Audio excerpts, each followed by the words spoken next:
네, 오늘도 개장 전에 상당히 또 어떤 투자 전략을 잡아주실지 강재훈 운용력과 이야기를 나눠보겠습니다. 토마토 투자하면 강재훈 운용력입니다. 안녕하십니까? 네, 안녕하십니까? 네. 자, 우선은 시장 흐름부터 좀 보겠습니다. 우선 미국 증시부터 준비해 주셨네요. 어떤 거 볼까요? 예.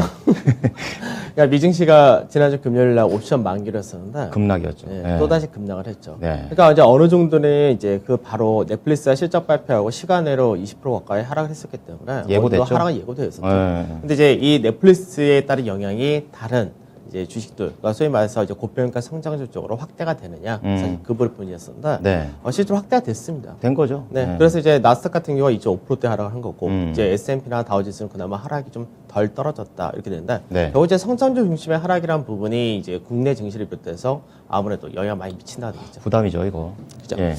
그래서 나스닥 지수 한번 보도록 하죠. 나스닥 지수가 이제 주간 단위로 보게 되면은 이제 주간 단위가 사실 상당히 하락이 크긴 큽니다. 네. 7%대 하락, 한 주 만에 7% 하락을 했고, 연초 대비했을 때는 이제 거의 한 12% 정도.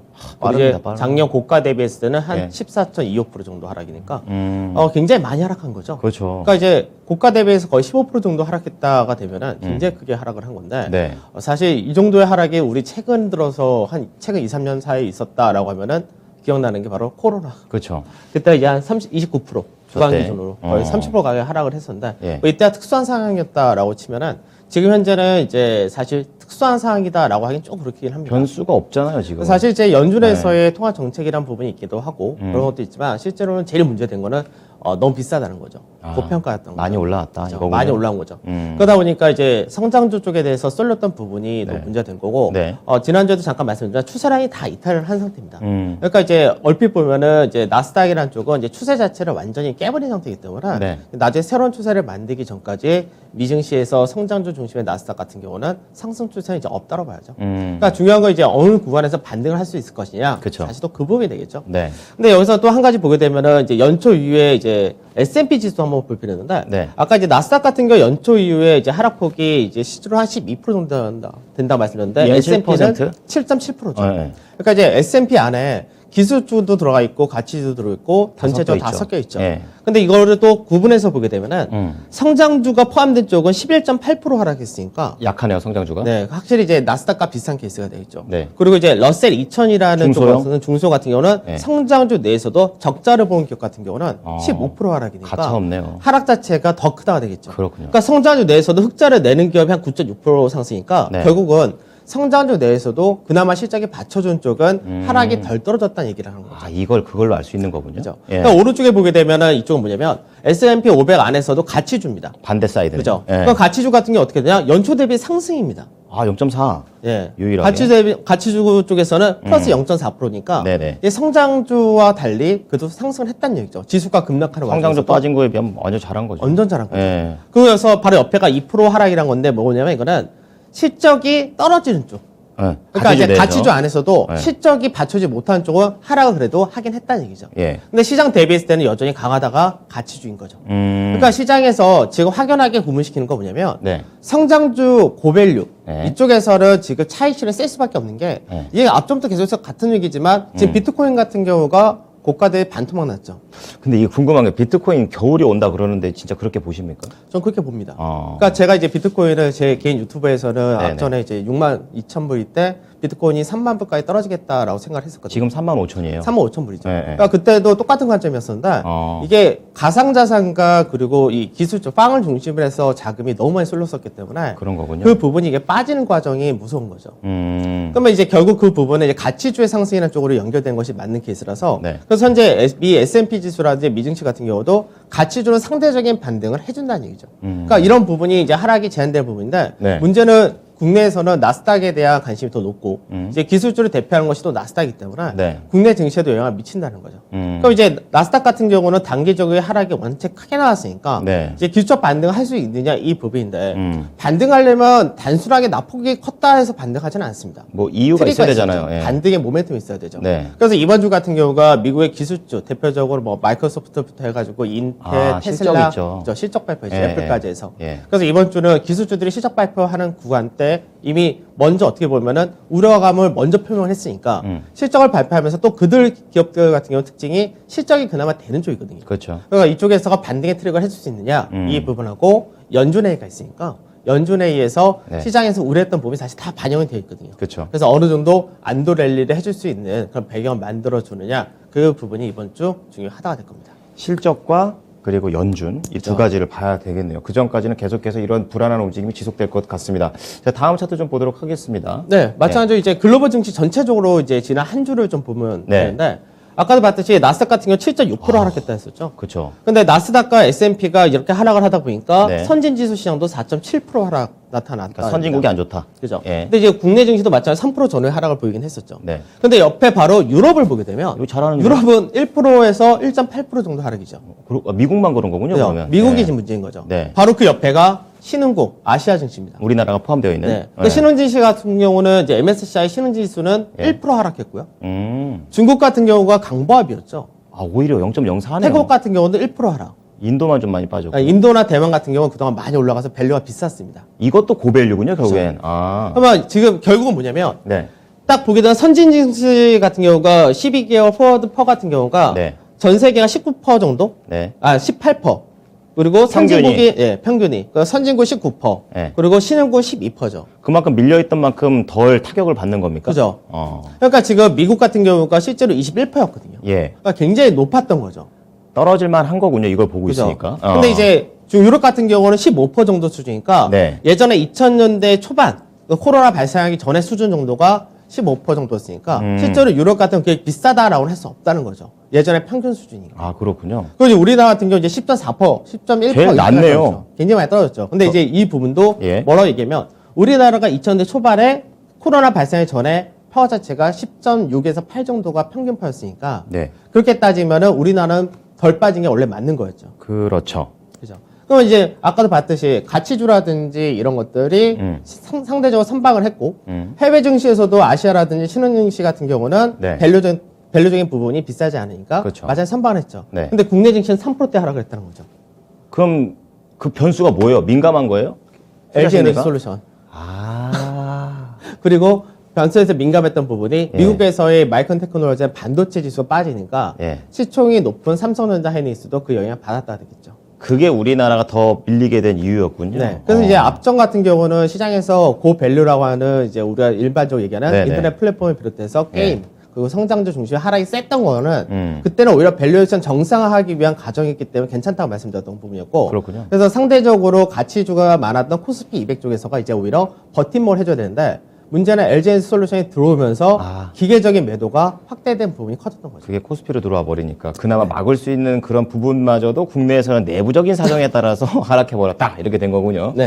자, 그럼 국내 증시로 좀 들어가 보겠습니다. 국내 증시를 보게 되면은 이제 네. 그러니까 전체적인 우리 틀은 계속해서 똑같은데 딱 보게 되면은 뭐 지수가 한 3%대 하락을 했다 되겠죠. 3% 전후에. 네네. 근데 이 안에서 보험과 통신이 강세를 띄었다가 됩니다. 이게 그러니까 보험과 어떤 통신 같은 의미죠? 경우는 네. 보통 우리가 일반적으로 볼 때 방어주 방어주. 이렇게 얘기하는데 실제로 실적 대비해서 싸기도 합니다.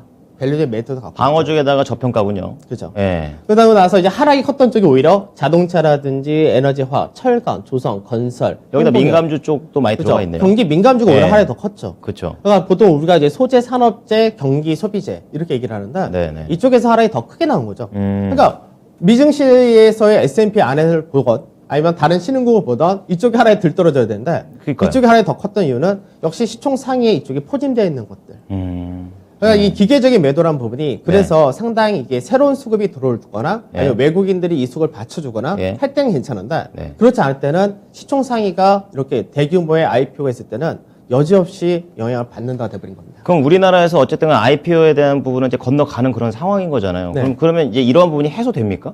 이런 부분이 이제 해소가 될 수가 있겠죠. 가능성이 아무래도 생기는 거죠. 그러니까 오히려 이제 시장에서 지금 아까도 봤듯이 네. 해외 증시 대비해서 신흥국이 좀 더 하락이 적게 나오곤 했던 배경은 네네. 실적이라는 부분과 밸류거든요. 그쵸, 그쵸. 그러니까 밸류적인 메리트가 높은 쪽은 나중에 반등을 할 때도 좀 더 수월하다가 되겠죠. 어떻게 보면 LG 에너지 솔루션이 제대로 민폐를 끼쳤다. 이런 생각이 드는데요. 그럼 수급으로 좀 가까이 좀 들어가 보죠. 네, 예. 외국인들이 사실 지지난주까지는 외국인 거래소에 대해서 10주 연속 순매수를 해줬다가 그랬죠. 됩니다. 그래서 이제 어떻게 보면은 그 부분이 시장에서 성장주들이 급락하는 와중에서도 지수 자체가 방어를 할 수 있는 배경 중에 하나였었죠. 외국인이 막은 거군요. 그죠? 근데 네. 이제 지난주 같은 경우 외국인이 한 7천원 매도를 했고 기간에서 여전히 매도 사이즈였었으니까 그래서 거래소 같은 경우가 외국인 7천원 매도 기간이 한 5천, 6천원 정도 매도를 하고 그럼 마지막적인 이런 수급적인 방어선이 무너진 겁니까? 그렇죠. 외국인들 같은 경우가 뭐 여러 가지 이유도 있었겠지만 예. 실제로는 이제 LG에너지 솔루션 영향도 있었고 그리고 이제 글로벌 증시 자체가 불안하니까 일부 차익 실현 물량도 있었다고 봐야 돼요. 그런 것도 있는 거군요. 그래서 외국인 같은 경우는 그래도 아직까지 그 지난 10주 동안 샀던 물량이 한 8조 정도는 남아 있다 되는 거니까 아, 좀 사실 그런 외국인 매도 크지가 않죠. 이렇게 보면 그렇죠. 예. 외국인과 기관이 양쪽에서 매도한 게 이제 좀 있다가 된 거가 문제고 또 투자 심리가 워낙에 안 좋은 상태에서 LG에너지 솔루션을 공모하기 위해서 그 갖고 있는 현금 쓰지 않는 상태가 되어 버리니까 그렇죠. 예. 저가 매수도 개인들이 약했던 거죠. 그러니까 이제 수급이 받쳐준 게 없다가 지수가 3%까지 떨어지는 영역을 만들었다는 거고요. 네. 그러니까 코스닥 같은 경우는 외국인들 여전히 뭐 여기는 4주 계속 연속 파니까 네, 계속 팔고 있고 예. 반면에 기관에서는 오히려 코스닥을 예. 매수하는 모습도 보여줬었다 되죠. 의미가 있습니까? 그러니까 기관이 코스닥 사는 게? 같은 경우는 단기로 올 때는 하락이 더 크게 떨어졌는데 네. 이제 지난주에 정부에서 메타버스를 육성하겠다 맞아요. 이 부분이 나오다 보니까 네. 거기에 따른 저가 매수도 일부 들어왔다고 보시면 될 것 같습니다. 선물에서는 어떻습니까? 선물도 외국인들이 그나마 이제 지난주 금요일 날 한 2,000개 정도 축소를 해주긴 했습니다. 네네. 그래서 이 부분은 좀 더 축소를 해줘야지 네. 시장에서 이제 바닥 시그널이 나온다 이렇게 되는 것이고 나중에 이제 이번 주에서 미 증시라든지 미 연준에서의 이런 불확실성이 좀 해소가 된다 했을 때 네. 선물 매도가 많은 부분이 그때 또 나쁘지가 않습니다. 그래요. 네, 왜냐면 이제 선물 쪽에서 매도가 컸던 부분이 반대로 청산, 차익 실현하는 성격으로 들어오게 되면은 그때는 외인들이 선물 매수를 하게 되고 네. 이 선물의 매수가 프로그램 매수를 끌고 올라가는 형태가 되기 때문에 네. 이렇게 될 경우는 시장에서 반드시 좀 더 빠르게 나올 수 있는 배경이 되기도 합니다. 이 선물 시장 좀 어려워가지고 수요일에 한번 또 좀 잡아주세요. 계속. 예. 자, 다음은 이제 코스피로 넘어가 보겠습니다. 네. 예. 그러니까 지수가 지난주 2,900이라는 자리대를 깼잖아요. 아, 그러니까 요즘 이게 계속 하단을 잡고는 있는데 계속 깨니까 이게 지수 보는 게 의미가 있나 이런 생각도 좀 들어요. 그러니까 이제 네. 우리가 이제 시장에서 수급이 깡패라는 얘기를 하긴 하는데 그러니까. 근데 이제 지수상으로 볼 때는 이제 중요한 가격대가 2,900이 사이 굉장히 중요한 가격이었죠. 그러니까요. 그래서 그 2,900원 대를 깼기 때문에 결국은 지난주가 결국 4주 연속 하락이 된 거고 그렇군요. 4주란 기간 동안에 지수가 이제 5.91% 하락했으니까 하락이 꽤 세긴 세죠. 세죠. 그래서 이제 전체적으로 작년 고가 대비했을 때는 약 14.19% 하락했으니까 미증시에서 나스닥이 고가 대비해서 14% 넘게 하락해서 굉장히 크다고 하지만 우리나라도 그만큼 하락을 한 거죠.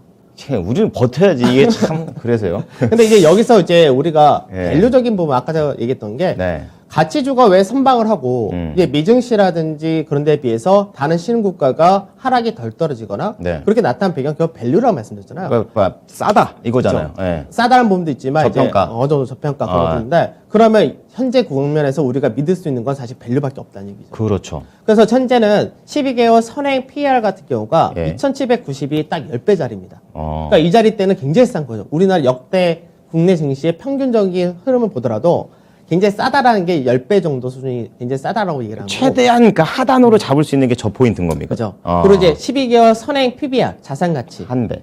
네, 자산가치 1.0배가 2,806포인트죠. 아, 그렇군요. 그러니까 이 가격이 2000년도 코로나 때 한번 깼다가 예. 또 왔어요. 아, 그런 거군요. 그러니까 이제 굉장히 이제 밸류적인 부분에서가 이제 2,790에서 2,806포인트 정도가 정도? 이제 밸류적인 부분이니까. 네네. 그러니까 이번 주 저점을 이 구간대에서 만들어 주느냐가 중요합니다. 아, 그래서 포인트군요. 조금 뭐 변동이 있다 하더라도 할 때 예. 하단은 2,780, 상단은 뭐 2,780에서 2,810포인트 정도. 예. 여기를 이제 저점 만들어주면 괜찮은 거고.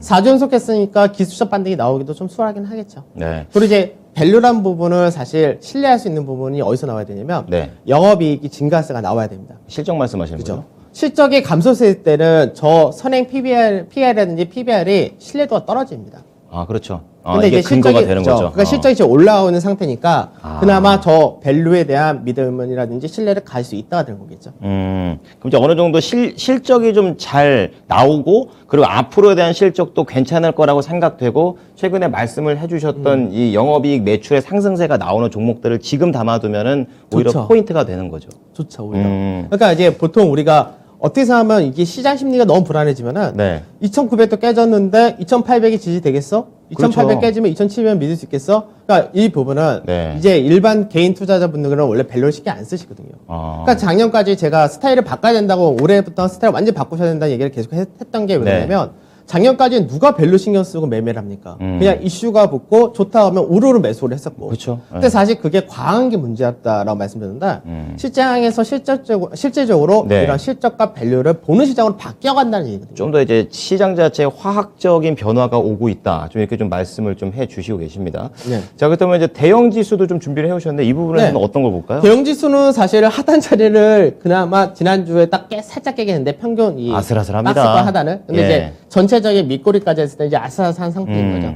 그러니까 대형 지수도 보게 되면 14.37%니까 네. 하락이 역시 크죠. 그렇죠. 마찬가지로 먼저 네. 사실 하락이 나타난 케이스였습니다.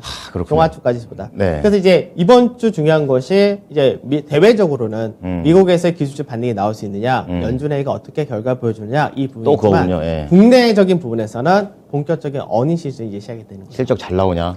그래서 사실 4분기 실적은 그렇게 원래 시장에서 민감하게 반응 안 합니다. 원래는. 네. 왜 그러냐면 원래 3분기라고 항상 그죠? 얘기했잖아요. 3분기가 제일 중요하고 네. 4분기가 왜 별로 신경을 안 써야 되냐면 4분기는 이미 마지막에 뭐 직원들한테 여러 가지 뭐 상여금을 주기도 하고 여러 가지 또 그동안 문제 있었던 대손 충당을 더 설정하기도 하고 이렇게 하기 때문에 네. 그래서 4분기 실적은 원래가 예상치 늘 하이를 합니다. 그렇군요. 그러니까 중요한 건 뭐냐면 4분기 실적 발표와 더불어서 네. 올해에 대한 전망을 어떻게 하느냐죠. 전망이 기업에서. 더 중요하겠네요. 그렇죠. 전망이 네, 더 중요하죠. 네. 그래서 대부분의 기업들이 이제 올해 작년보다 뭐 어떤 부분이 더 좋아질 수 있다 이렇게 전망을 하게 되면은 그쪽이 이제는 실적 바닥이 쳤다 이런 논리가 되는 거죠. 그렇군요. 그러니까 시장도 바닥, 실적도 바닥 이런 논리가 시장에서 통용되기 시작하면은 지수는 반등하기 좀 수월해지는 그런 케이스로 바뀐다 이렇게 보시면 될 것 같습니다. 네.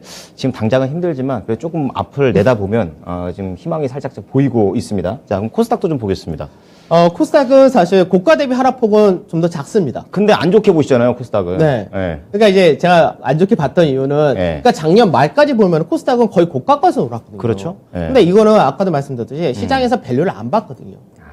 시장에서 많은 차량들 밸류를 안 보고 계속해서 지난 2년 동안에 계속해서 반복됐던 패턴에 익숙해진 거죠. 그렇군요. 이슈만 붙고 시장에서 앞으로 가네? 전망 성장성 좋아하면 계속 달려들었으니까. 그렇죠. 예. 그러니까 사실 12월 말에도 상승이 더 강했던 것 중에 하나가 예. 1월 효과. 맞아요. 사실 1월 효과에 대한 부분도 이제 여러 가지 배경이 있지만 1월 효과가 매년 12월 달에 지수가 좋았을 때는 코스닥에 1월 효과 거의 나오지 않았었습니다. 그런데 이제 거기에 따라서 너무나 강하게 들어간 거죠. 그렇죠. 근데 이제 약간은 부정적으로 얘기했던 부분은 뭐냐면은 수급적인 부분이 아직까지 개인들의 자금이라는 것들은 여전히 코스닥을 선호를 합니다. 그렇군요. 문제는 신용이죠. 그렇죠. 그래서 지금 보게 되면 코스닥이 이제 작년 10월 달에 한번 저점을 만들 때 네. 이때가 단기간에 한 10% 정도 빠졌었습니다. 음. 근데 그때 이제 신용 자체가 한번 훅 빠졌다가 그때 신용이 이제 한 10조 3천억까지 떨어졌었다가 이게 녹색 선 봐야 네, 되는 거예요? 녹색 선이 네, 이제 밟은 거? 녹색 예. 선은 지수고요. 지수. 검은색 선이 신용입니다. 이때 한번 네. 빠졌을 때. 그러니까 지수가 예. 제일 저점을 만들었을 때 그때 예. 신용이 이제 2, 3일 정도 시차가 있으니까 이때가 이제 10조 3천까지 떨어졌다가 그랬군요. 지수는 이제 앞전에 고가 라인 때를 넘어가지 못했는데 예. 신용이 먼저 넘어가 버렸죠. 그렇군요. 그래서 신용이 11조 4천억까지 늘어났다가 지금 주가는 지금 다시금 저점 자리에 또 왔는데 예. 신용은 아직까지 떨어진 게 반밖에 안 떨어졌어요. 그러면 신용에 대한 부담이 반 정도 남아 있다는 거 아니에요? 네. 예. 그러니까 신용이 아직까지 최소 지금 단기적으로 이제 11조 한 3천억에서 4천억 정도 요 사이에서 지금 10조 9천억 정도 되니까 그렇군요. 아직까지 앞전 대비해서 신용이 한 6천억 이상 남아 있는 거죠. 이 부담입니다. 그러니까 이런 부분이 투자 심리가 괜찮다는 상관이 없는데 안 투자 좋잖아요. 심리가 안 좋고 네. 시장에서 지금 현재 하락의 요인 자체가 밸류란 부분이 제일 크거든요. 그러니까 미국에서 통화 정책에 따라서 밸류가 부각이 된 게 있으니까 네. 그러니까 밸류적인 부분에서 부담되는 쪽은 사실 이쪽이니까 항상 얘기해 주셨다시피 코스피가 밸류가 상대적으로 좀 더 낮다. 그렇죠. 그렇죠. 그런 상황인 거죠. 그래서 그 차이가 있다고 생각하셔야 되겠죠. 네. 자, 그렇다면 오늘 장 이제 앞두고 있는데 전망 바로 들어가 보겠습니다. 네. 네.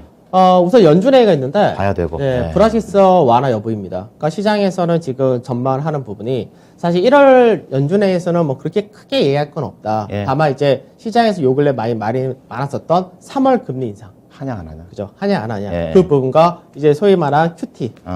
양적 긴축. 양적 긴축을 하느냐. 그래서 이 시장 문제로 얘기하는데 예. 지금 현재는 시장에서 컨센서스 자체가 3월달 금리 인상 하게 되면 그러면 본격적인 양적 긴축 이 부분은 이제 한 5개월 정도 지난 뭐 빠르면은 그렇군요. 7월 이때부터도 시행할 수 있다. 7월. 이런 식으로 얘기를 하는 거죠. 그렇군요. 그래서 이제 이 부분은 이제 시장에서 어느 정도 반영이 되어 있는 거죠. 아, 그렇죠. 그래서 이제 이 부분에서 더 매파조가 나오기는 너무 힘든 상황이라서 이미 할 만큼 한 거 그죠, 아닙니까? 할 만큼 솔직히. 했죠. 그러니까 예. 국채 금리도 사실 지난주 금요일 날 미증시 보면은 1.75까지 떨어졌죠. 1.9였다가 확 떨어졌죠. 그죠. 예. 그러니까 이제 그런 부분에서 어느 정도 반영이 됐으니까 이게 나올 때 시장에서 그동안 악재성으로 민감해 반응한 만큼 네. 반등할 수 있는 트리거가 나올 수 있느냐. 아, 그렇게 이렇게 봐야 되겠죠. 되고요.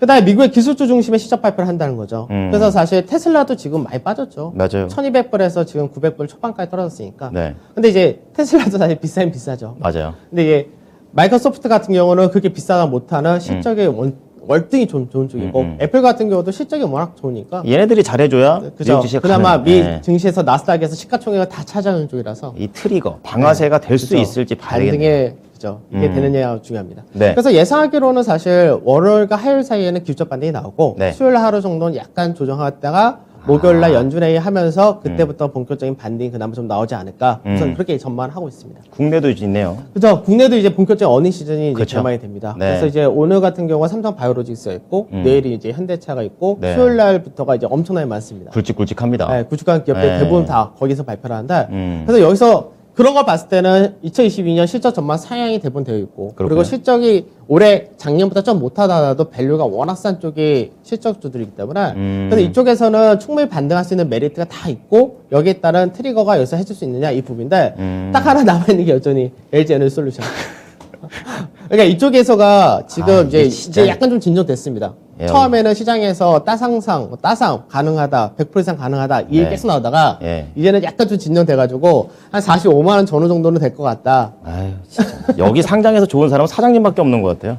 이죠 사장님하고 외국인 직원들, 투자자. 외국인도 그렇고. 이거 사실 제가 자꾸 뭐라고 하는 이유가 예. 외국인 투자자 같은 경우는 사실 규모도 크지만 한번 따상만 갈 때 보호 하객이라는 이것도 거의 없거든요. 그렇죠. 예. 또 한 번 상장해가지고 더블 나와서 팔면은 3조를 그냥 가져가는 케이스니까 하죠. 그건 너무한 거죠 사실은. 네, 맞아요. 근데 그 외국인들은 3조를 가져간 만큼 우리 개인 투자자분들은 시장에서 그만큼 또 빠진다가 돼버리니까 다른 쪽이. 그러니까요. 그러니까 이게 너무 안 좋은 건데. 네. 근데 문제는 이게 상장해가지고 가격을 유동 물량이 이제 작으니까. 그래서 얘가 상장해서 시가가 총액이 더 높아져서 문제가 되는 케이스가 돼가지고. 네. 사실 이거는 상장하고 나서 결과를 봐야 될 것 같습니다. 그래서 이제 앞전에도 27일. 코스피 같은 경우 제가 그렇게 크게 걱정 안 된다고 했던 부분이 이제 밸류라든지 실적이라는 이런 부분인데 문제는 이쪽이 너무 지금 시장에서 한번 휘저버리니까 그래서 이쪽에서가 어느 정도 좀 완화되느냐. 그래서 그렇게 높게 시장에서 막 전망한 것처럼 막 시가총액 140조 된다, 막 따상 간다 이렇게만 나오지 않는다면 한번 보자고요. 어느 정도는 네. 이제 해소될 것 같습니다. 얼마나 잘 나는지.